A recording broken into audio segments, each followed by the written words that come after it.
All right, guys, today what we're gonna be working on is going to be a quad and hip flexor stretching series. What we're gonna be building up to here is the couch stretch. That's the standard you'll wanna be able to reach through following this progressive series.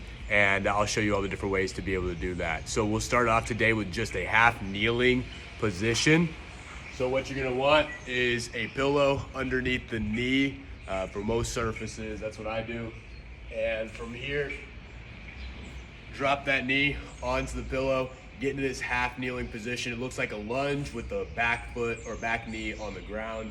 And from here, just simply holding this to where you are tucking the hips under, pulling the rib cage down for a straight line in the body from knee to shoulder. This right here, good stretch. Now what you can do is lean forward in this. If you need support, put your hand on something. Let this open up your ankles in the front leg and get a big stretch here in your hips as well as your quad. So it's kind of like an ATG split squat. This will help you out with your mobility for that as well. What you can do, grab the back foot here. Same thing, rib cage down, hips locked in and tucked, and reach forward here. I like to make a fist with my hand because what it does is it braces your body better as you squeeze this as hard as possible. Keep the balance really good.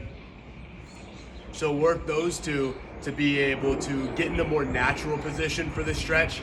Then what we're gonna do is use a surface and a wall to be able to amplify the stretch and unlock even more mobility. So for this, we're gonna do the couch stretch. You can do this on the couch. You can do this even on the wall, which I'll show you in a second for more of an ankle stretch as well too.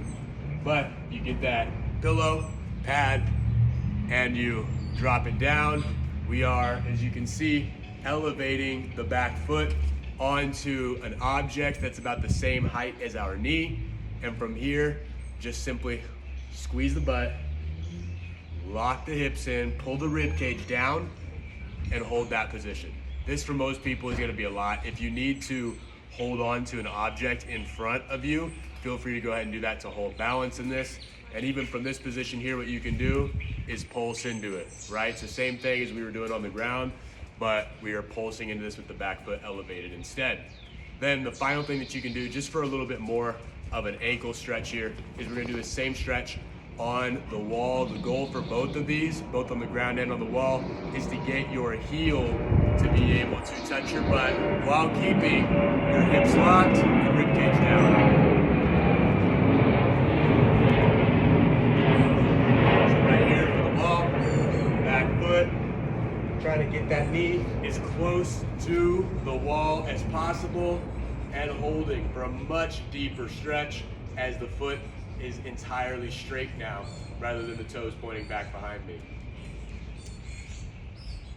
So work all of these stretches. Start out the very beginning with that dynamic hip or that dynamic lunge where we're in that half kneeling position with the forward lean, and build your way up here. For each of these, I like to do long holds or reps if I'm leaning. So it's about 10 reps each side, or holding for 30 to 60 seconds, right? Doing this multiple times a week will allow you to be able to feel less pain, jump higher, run better, lift better, and just simply be a more active and able person. So check these out, use them in the routine.